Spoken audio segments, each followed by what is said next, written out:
Disponible sur Netflix, la saison 4 de Stranger Things déchaîne les passions. Les théories vont bon train sur l'intrigue et les nouveaux personnages, si bien que certains affirment que Vecna, le grand méchant, était présent dès la première saison.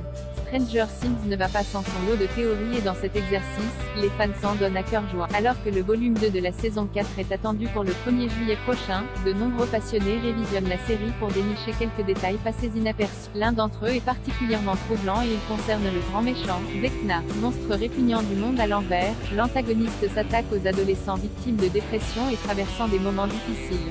Dans chacune de ces scènes, son arrivée est annoncée par le bruit d'une horloge. Un son devenu récurrent dans la saison 4, dont l'un des principaux thèmes est le temps qui passe.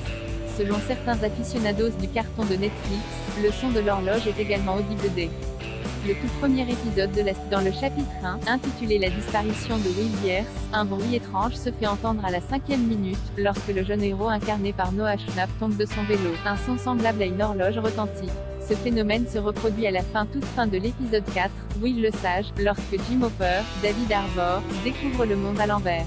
C'est également le cas dans l'épisode 2 de la saison 3, intitulé Comme des rats.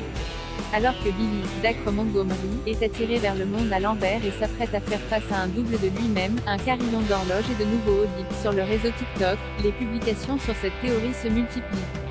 Ces sons signifient-ils que le personnage de Vecna était présent depuis le commencement de Stranger Things?